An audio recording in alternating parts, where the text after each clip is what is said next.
Good afternoon, Mountaineer Nation, and it indeed is a great day to be a Mountaineer wherever you may be.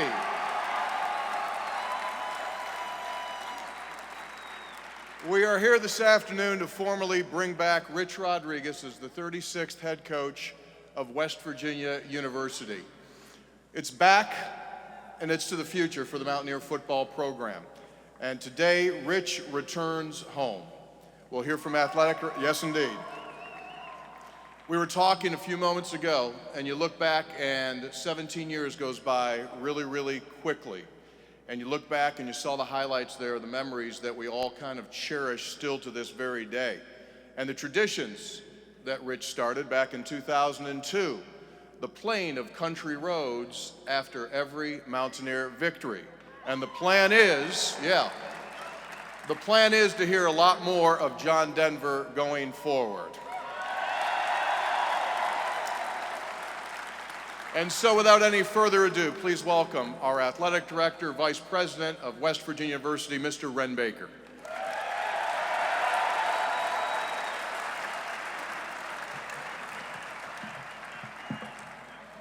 What a great day and what a great atmosphere. Give yourselves a round of applause.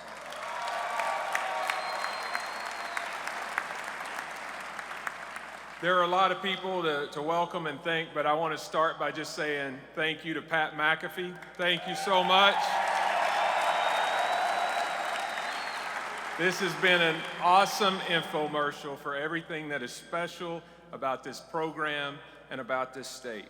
I'd like to begin by thanking all of you for coming today for the introduction of our next head football coach. Our fans and supporters are the reason that WVU athletics has been successful, and they are the reason that we will thrive in the future. So thank you so much for coming out like this today.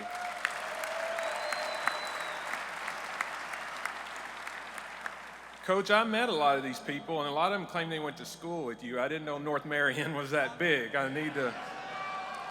We need some fact checks on some of that. So I want to take a moment to give a special thanks to some of the staff members that assisted us on the search. Natasha Oakes, Ben Murray, Rob Alsop, and give them a round of applause. Great job by them. Michael Fergale and Kathy Martin also were very helpful as we went through this process, and so thank you to both of you.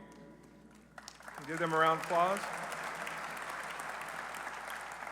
And we are so happy to have great leadership at this institution. So I want to take a moment to thank President Gordon Gee, our Board of Governors, Stephanie Taylor, and all of our leadership. Please stand up and let us give you a round of applause.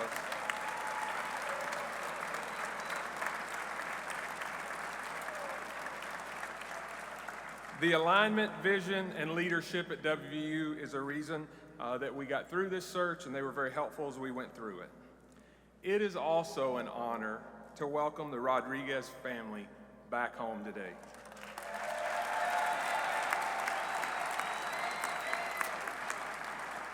Miss Rita, Rhett, Raquel, we are so grateful that you've chosen to come back home, and we want to make you feel warm and welcome back here in the state of West Virginia. Give them a round of applause.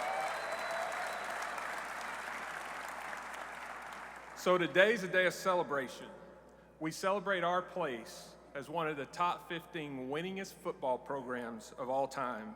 And today, yes, give that a round of applause. Hell yeah. And today, one of our own is returning home. In a few minutes, you will hear from our new coach, but I'll take a minute or two on the search process.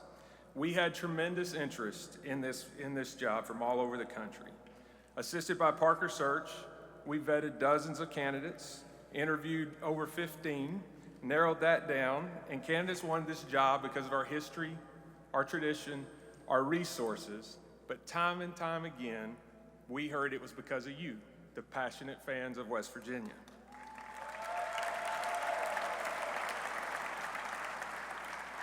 As I outlined at the onset of this search, we had some qualities we desired in our next head coach. Someone who understands and will embrace West Virginia values, work ethic, passion, grit, and determination that makes us Mountaineers. Someone committed to building championship programs on the field and leaders off the field. Someone who can demonstrate knowledge of navigating the complexities of an ever-changing college athletics world. And someone who can represent us and make us proud of their leadership of what is the most visible aspect of the university and state. Finally, we wanted someone who would entrench themselves in West Virginia. This is an awesome place to live and work. It's a privilege to represent Mountaineer Nation, and we felt like it would be important for our next head coach to understand that. One candidate stood above all others. Coach Rodriguez is a winner.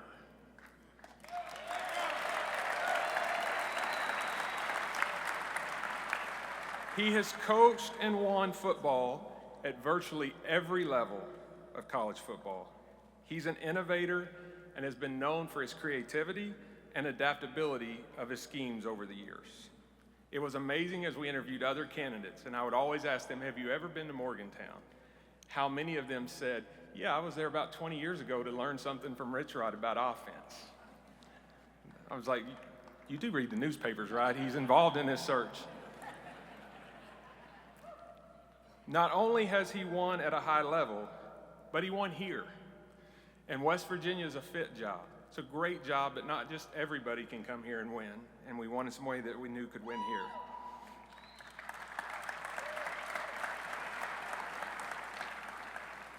So we knew we were getting a winner, but we also wanted a leader.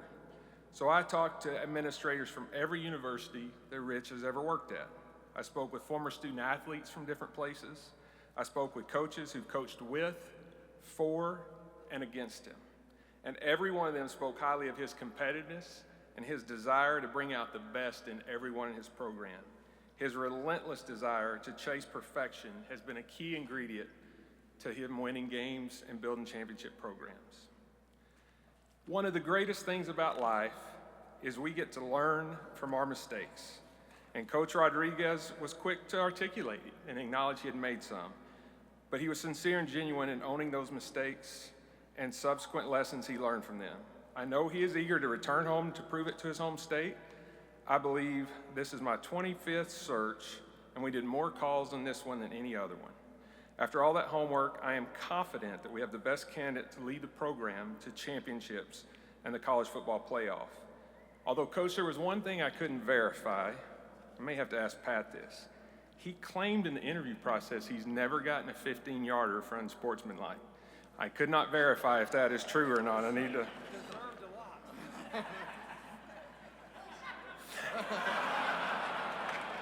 I believe Pat had something to say about that.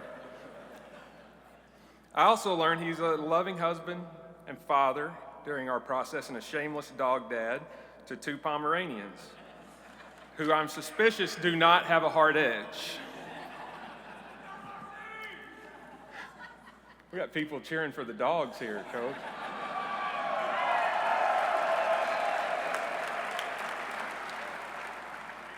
So it's such a great honor and privilege to have Coach back. And I have some advice to some of our competitors. You might want to put a little extra tape on. You might want to lace those shoes up a little tighter. Maybe put just a little more air in that helmet, because West Virginia is getting ready to hold the rope, spot the ball, and be West Virginia football. Please welcome Coach Rich Rodriguez.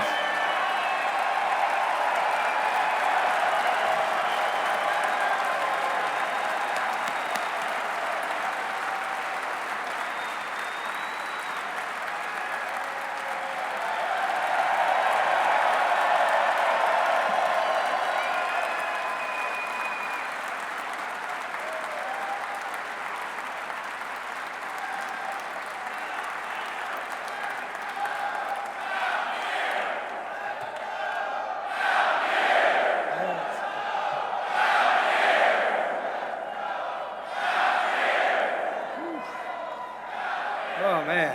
Wow. Phew. Got me jacked up right there. Gosh, it's great.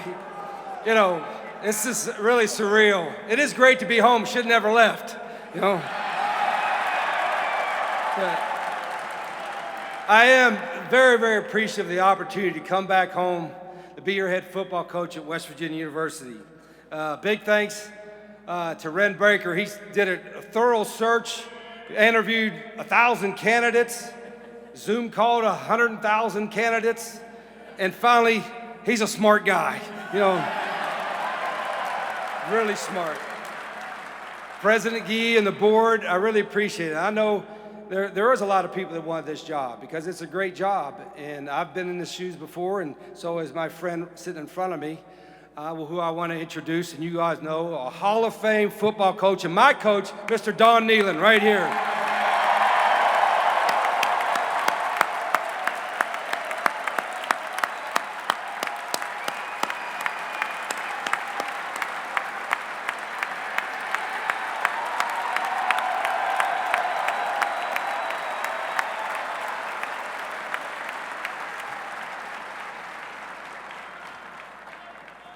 And while I'm thinking about it, and I've always felt this way, and it's great to have Pat McAfee representing West Virginia University every day like he does.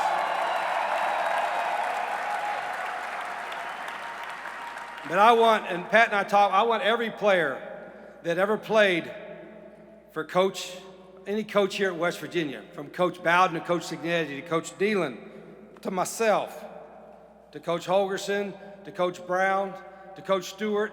Every one of you former athletes, you are always welcome to come back home to West Virginia, always.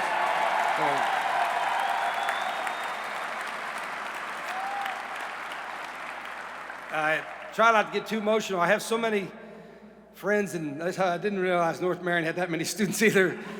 I had a graduating class of 10,000, I think, at North Marion High School, but all of my friends from North Marion and from Granttown and all my supporters throughout the year, a couple I'm going to mention here in a little bit, but they're all been like family for me forever, and that's what's so neat about coming back. But I do have some really close family members that I haven't got to see very much in the last 17 years, which I'm so excited about having, and my mom, Arlene, there's my mom, Arlene, right there.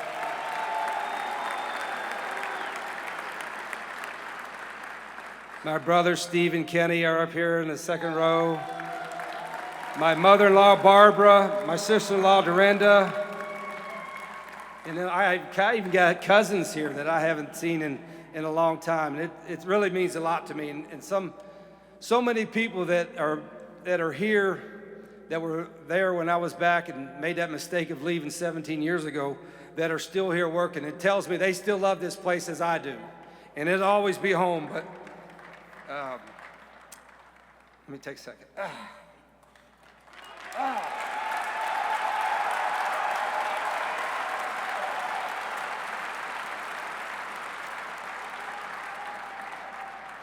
There are three people that have been with me on every journey, here, gone, and back. My wife, Rita, my son, Rhett, my daughter, Raquel. Would you guys please stand?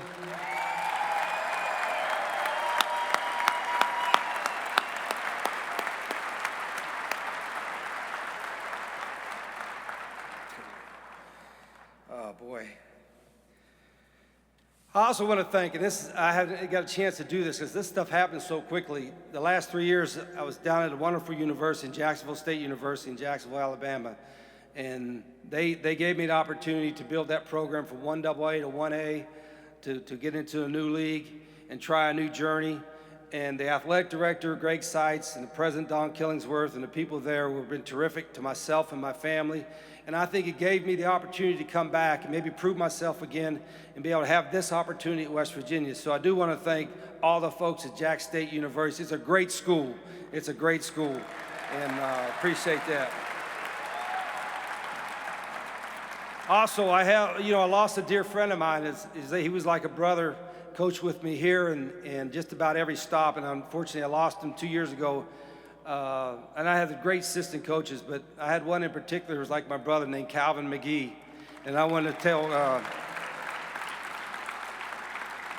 he would have loved to have been back as well. But I think there's so many people that when this opportunity came up, so many friends of mine in the state that love West Virginia, that have been supporters of mine, that said, do you think you got a chance to come back? And would you come back? And of course, I've half thought about it, I've thought about it for a long, long time, but you just don't know if everything's going to line up right. And then if you're going to ever get that opportunity again. And I can promise you that all the support from people throughout the state that have been friends of mine, that love this state, that love this university, I really, really appreciate it. I can't thank you enough. And they weren't doing it for season tickets or sideline passes, or they were doing it because they're friends of mine, but more importantly, they love WU like I do. And there's only one school in the country that I can coach at where I say, I know the town. I know what it's like to be a student there. I know what it's like to be an athlete there. I know what it's like to live in that state. I know what it's like to work there. And that's West Virginia University, in my opinion.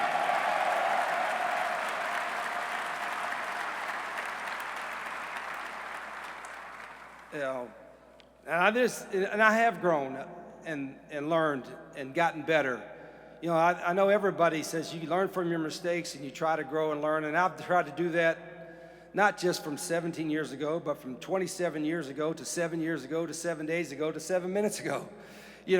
When that Pitt fan yahooed up right there, and my younger days would want to jump off this podium and talk to him in person. I'd have seen if he had a real hard edge, you know what I'm talking about, if he had a fake hard edge or real hard edge. But my older, mature self would say, gosh, I'm blessed to have all you folks here. So I'll let you all take care of it, But I've tried to, throughout my career, and in particular, in the 17th year since I made the mistake of leaving, is how can I make myself better? How can I, not only as a coach, but as a person, what can I learn, whether I be able to come back home or not, wherever I'm at, where can I learn and grow and be the best version of myself and be able to help people like Pat McAfee, like all his teammates and the people that I coached before, be the best version of themselves. And I had to do it by learning from mistakes, but I also did it because, as I told our players, if you just stay where you're at, you're just always going to be where you're at. If you have a little bit of edge to you and you are mentally tough physically and mentally and you work really hard, you're going to have success. So when Pat McAfee has the success that he has, it fills my heart because maybe just a couple of these long lectures that Coach Rod gave him back in the early 2000s took hold a little bit. And then he did the work and did what he does. So this is amazing. Thank you, Pat.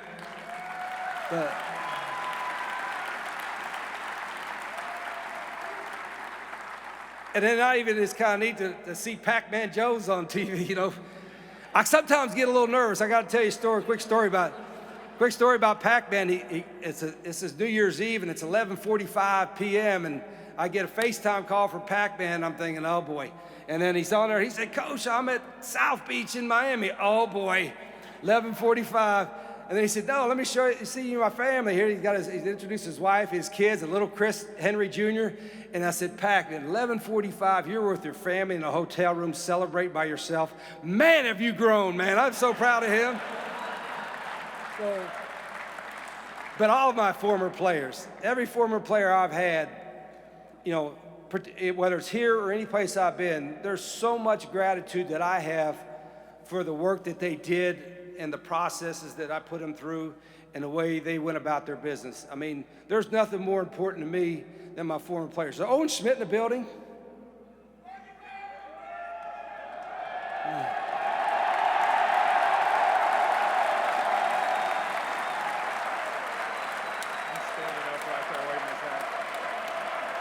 Owen Schmidt, ladies and gentlemen. Yeah. The prime example, right? Walked by my office. I'll tell you a quick story because I like to ramble on, but I like to brag about my players. I don't remember what year it was, early 2000s, and this young man walks by with a lady, not much older than him. by my office, and it looked like they were lost. And I stopped, and who is this? And he said, oh, this is Owen Schmidt, and this is my mother, and I'm at a Division III school in Maryland or somewhere, and I'm looking to transfer somewhere, and I'm like, he looks like he's going to be pretty good size. And I said, I didn't have any scholarships. Would you be willing to walk on? Sure, he walked on. And so he had to earn a scholarship. But I remember before he earned a scholarship, the strength coach came running up to me in my office and said, Owen Schmidt is down there power cleaning. You got to come down and watch him in a weight room. I said, okay, I'll come down there. And he had like 300 pounds, was doing a set of like 10. And then on the 11th set, he put it over his head. I said, damn, that's pretty good. I said, I think we got a spot for you, Owen. Now, he cost us a lot of money because he broke about 15 face masks, but that's okay. We'll take that. But Owen Schmidt and all those players that I coached here all had one thing in common. They had great passion for their teammates. They had great passion for football, but they had great passion for West Virginia University. And that's not like that everywhere. Our players will play harder than anybody in the country.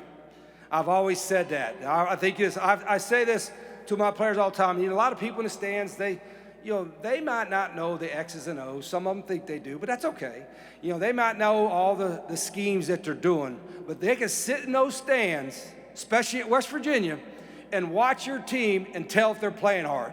You all can do that. And so one thing that I don't make a lot of promises and all that kind of stuff, but one thing I promise you, you turn and watch West Virginia players play, they will play their ass off. They will play hard.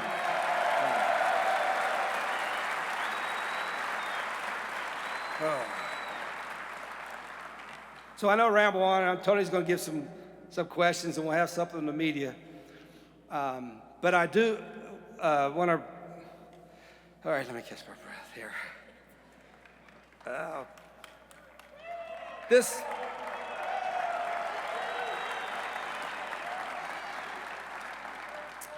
I have thought about this moment, you know.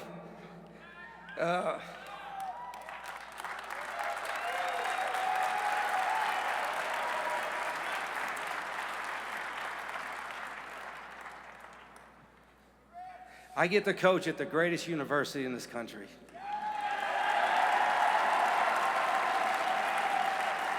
I get to live in the greatest state in the union. And more importantly, I get to be around the greatest people that you could be around. Thank you very much. Let's go Mountaineers.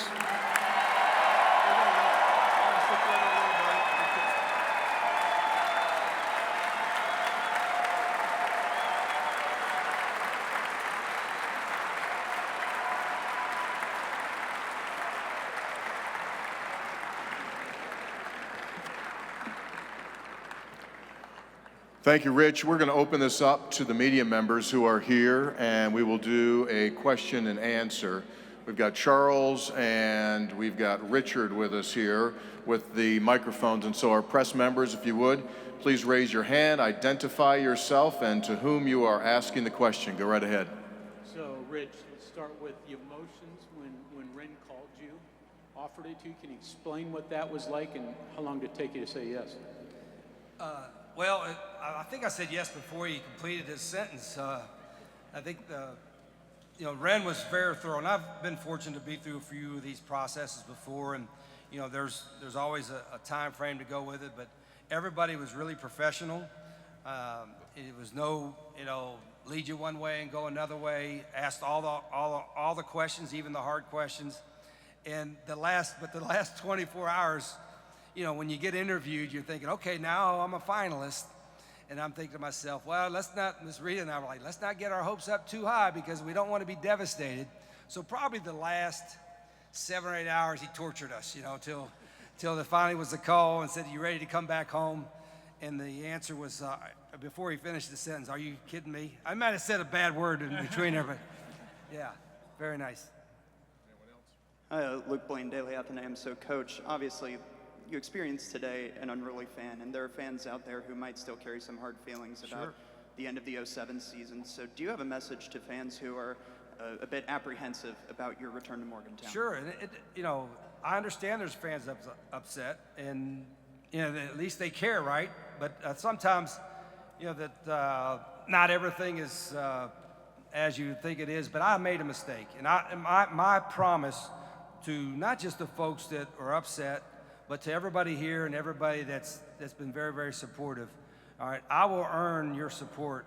We will earn your support and your trust back. And I'm committed to that, and I've thought about that even before this opportunity. I wanted to be able, this is my home, and it's such a great state that I want to be able to come back. And well, I'll prove to them that the man to my right made the right decision.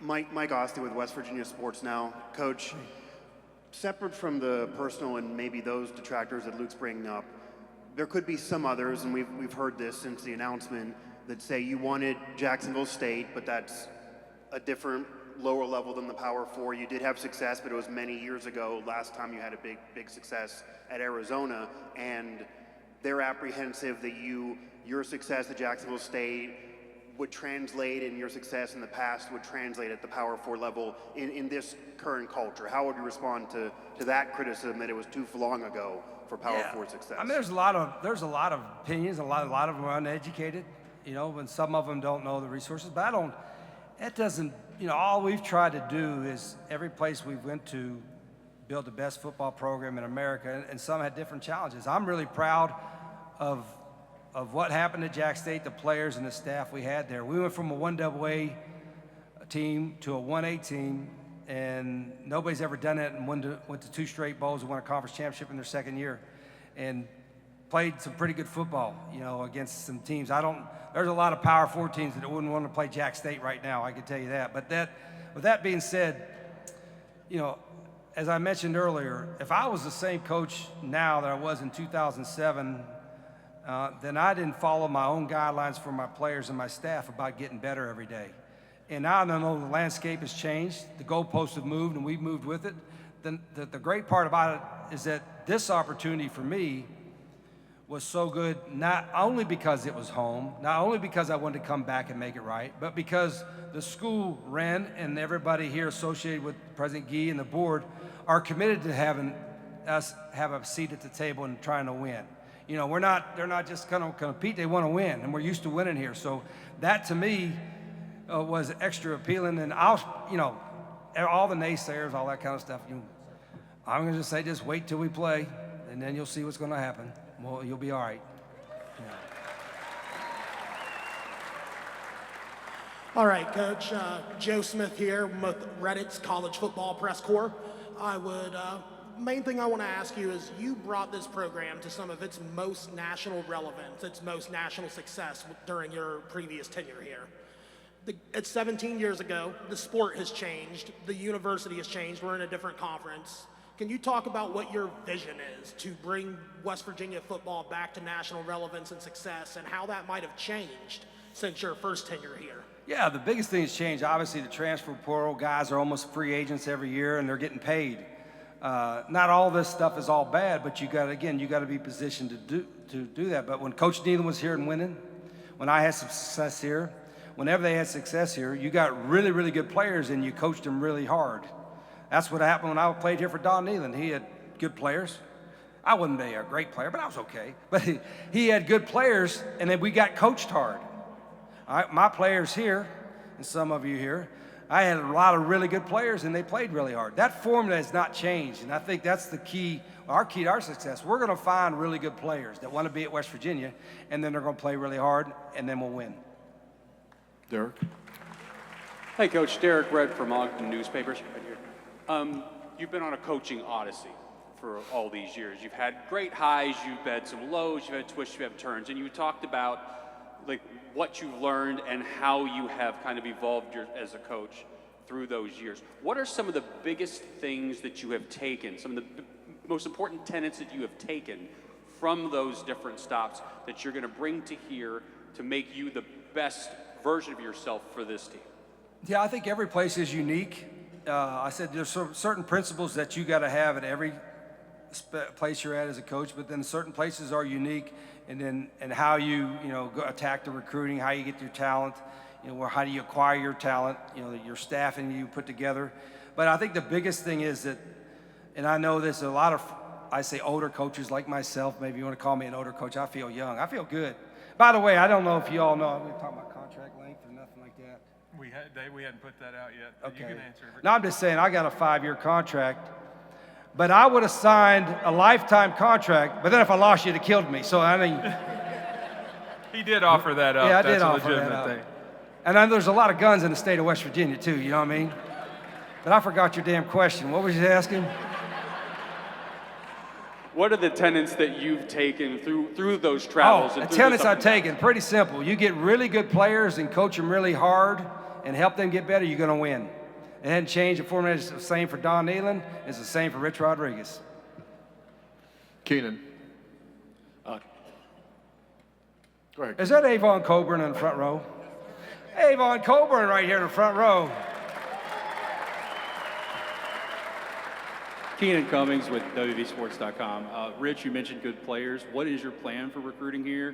How is it different, if it will be different from last time? And how do you balance, high school traditional recruiting and the transfer portal now? Yeah, the difference in recruiting now is like we're recruiting right now because we're in the transfer portal. Typically, December was a quieter time. The first couple weeks in January is a quieter time. Then you hope you signed everybody in February.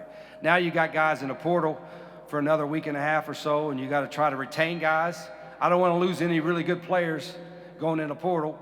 So that's the first priority. The second priority is we better try to find some guys that we need out of the portal. So we got to evaluate our current players and how good they are. And then we got to be completely honest with our guys, not just now, but certainly in the spring, where they stand. Because I don't want to have a guy and tell him, well, you're going to be a starter, but he's going to be a third-team guy. He probably needs to go somewhere else. So the revolving door, so to speak, from a transfer portal situation, I like to see it slow down a little bit, but unfortunately that's the landscape that we're in, and so you have to constantly evaluate every day about building not just your program but building your team. Go right ahead.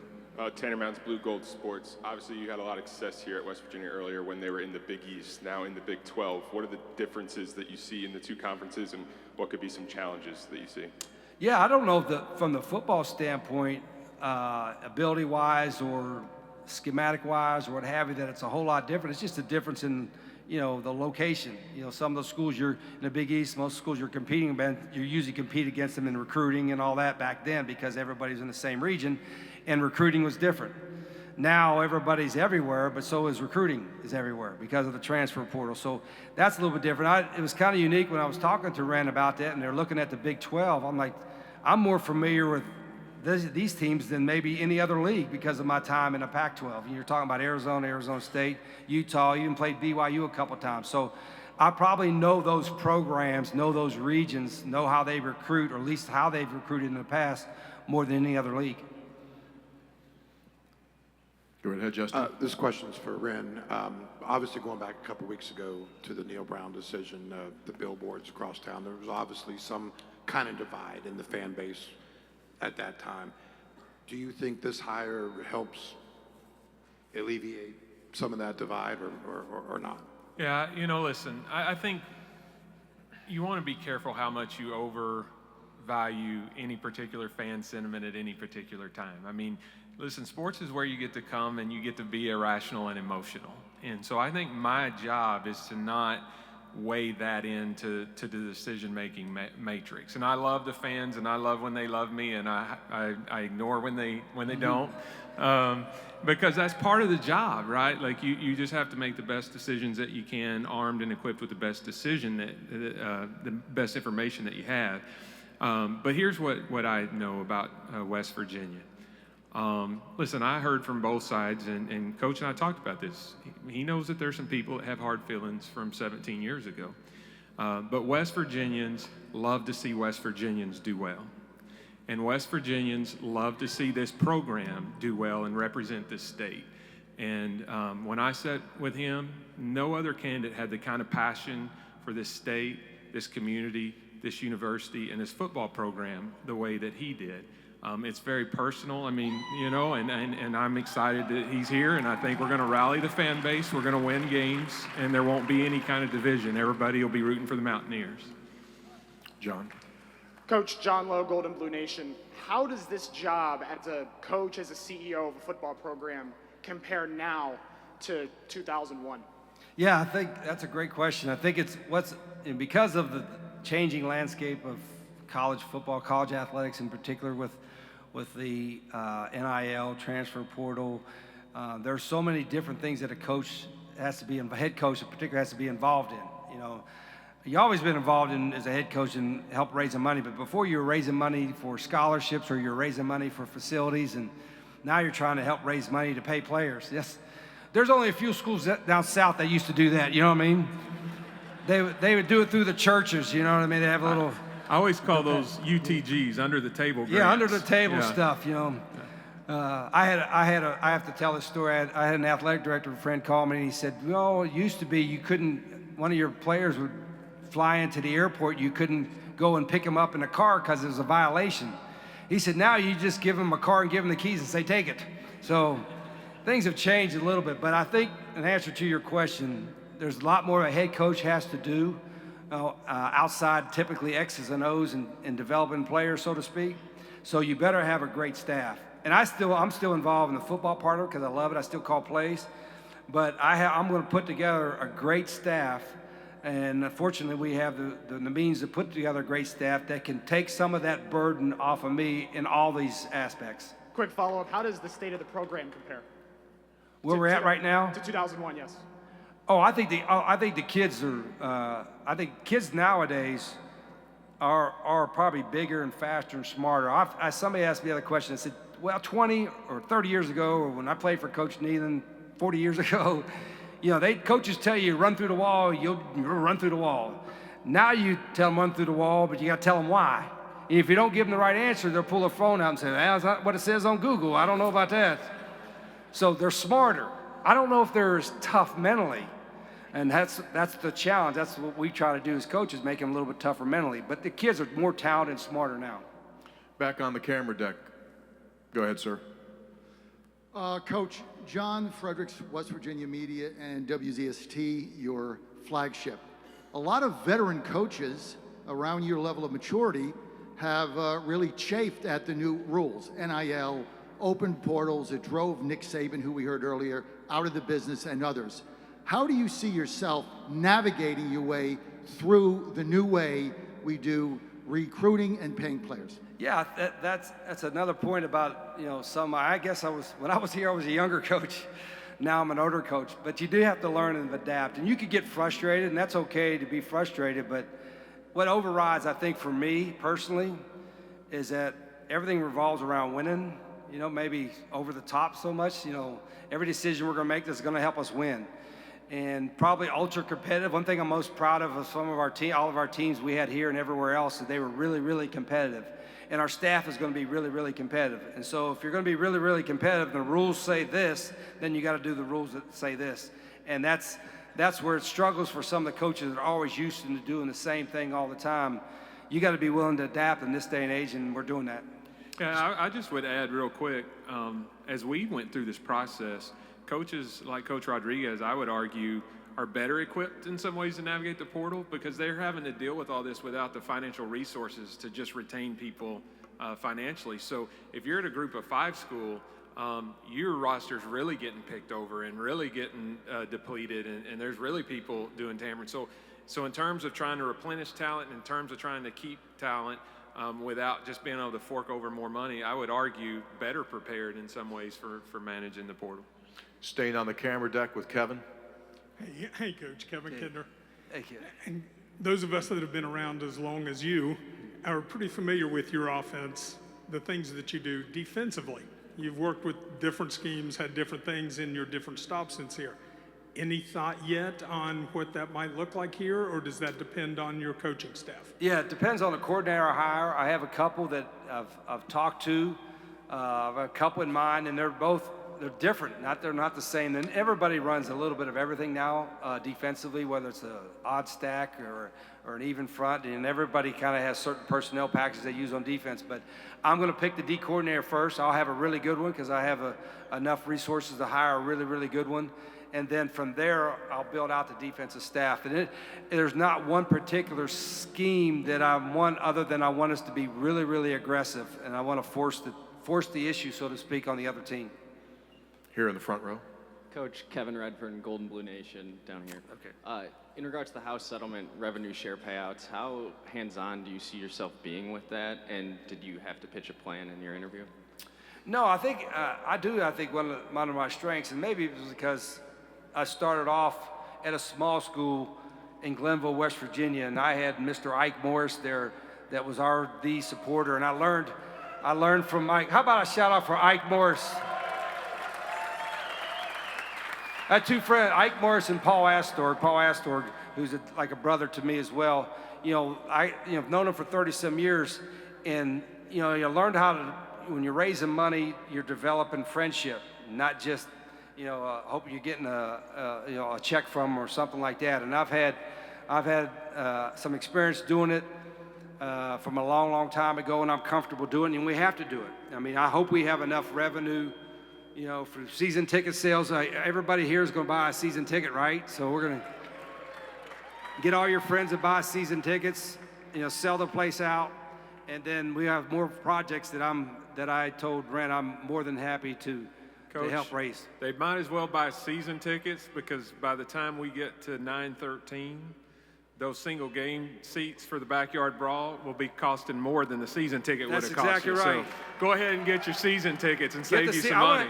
Whatever the record is, maybe one of y'all know, Anthony, how you doing? Whatever the record is for season tickets, let's bust that record up right this spring. Let's bust it up. You want to get it while you can, right? Mike. Mike Osti again with West Virginia Sports Now, and this actually could be for either one of you. There was a lot of talk last year, even year before, about schedule making, scheduling. Ren, you've been open that you feel the strength of schedule is a direct result in teams' records, especially in the Big 12. There's been some tinkering. Next year, you're going to have an FCS to start, where that wasn't the case for many years under Coach Brown. What is your opinion, Coach Rodriguez, on how the out-of-conference schedule should work with only 3 possible out-of-conference games and a desire, obviously, to probably want to play the brawl? And then Ren, how do you see that going forward? Because right now, in 2026, you would have 11 Power Fours if it currently stays the way it is, and you said you didn't want to proceed that way in the future. So I think Coach and I are aligned here, but I'll let him answer. We talked a little scheduling yesterday, and in the process, in a perfect world, that's exactly what our schedule would be. We would have an FCS, we would have a Group of 5 school, we would have a Power 4 non-conference game, and preferably we would like for that to be Pitt. The backyard brawl is a special game, and we would like for that to be them. But when it's not them, we would like for it to be another regional Power Conference rival. We added that game with Virginia as neutral site, but the reality is going and playing East Carolina and Greenville and playing Virginia neutral site, those are probably toss-ups in terms of degree of difficulty, and one of those we're paying to go to Greenville, North Carolina, and the other one we're getting a couple $1 million payday, and when you're talking about rev share, we thought that was the best decision. But yeah, going forward, that would be our scheduling model. Could a financial situation change that at some point? Yeah, but I think I've said this before. You don't have to guess. Everybody has an opinion. The data and the facts are that if you overschedule in the non-conference, especially when you're trying to bring a program back like we are, it's counterproductive. And so, I know everybody wants us to play a top 5 team every week. I'm telling you right now, that's not the way to build a successful football program. Yeah, and we play 9 league games. Not every conference plays 9 league games. The SEC's still not doing it, and that for that reason. So, playing 9 league games, and then the way this schedule and Ren's plan for the schedule, I think is what you're going to see most Power 4 teams do in the future. Final question, John. Oh no, we're not. We're over. We're not taking any questions from John. Who credentialed? Yeah. Final Forecast podcast, John Flowers. Give John a round of applause. Coach Rich Rod, I was here. Welcome back. First of all, I was here when you were here. I was on that Final Four team. But I think a lot of people are excited about the style of offense that you're going to play. We had Pat White, Steve Slayton running that Wildcat offense, and I love to come see it. I used to sneak in the facility and watch you guys practice a little bit. So, are we going to see some of that Wildcat offense? And Yeah, certain things have changed a little bit, and Avon and some of the guys could probably remember some of the still play calls, but the tempo in playing fast, I always thought, who wants to watch a bunch of fat guys hold hands in a huddle, right? So we don't, when we huddle up, it's like a trick play for us to huddle up. So I do think, and you're sitting in the stands, I don't want you to I want to give you enough time. I guess we sell beer now, right? We do. I want you to have a lot of it, Coach. Yeah, so we're going to have enough time and TV timeouts and change of possessions where you can buy your beer. But when we're on offense, you're not going to have time to buy it between the plays. You know what I mean? But once we get on defense or once we have a TV timeout, go there and let's go Mountaineers. Let's go drink some beers. You know what I mean? So. One last question, Mr. Avon Coburn. Last question. So, Coach, welcome back. Thank you, Avon. I'm so happy that you're here, and I know everybody else is as well. One last question. I think it was maybe 2 years ago, there was a game that was played against us and Pitt, and there was a coach that said that that game is not as big of a game as, let's not make too big of a deal out of this game. How important is that Pitt game to you? And I mean, to the city, how important would that be for you? It can't make it big enough. It's the biggest that we play every year. Like I said, 4-letter word, what do we say? What? What? Oh, okay. That's my sentiments exactly, Avon. Thank you. And on that note, ladies and gentlemen, we are concluded. Thank you, Mountaineer Nation, for turning out. Rich Rodriguez, Ren Baker, we'll see you down the road. Thanks for being with us, everyone.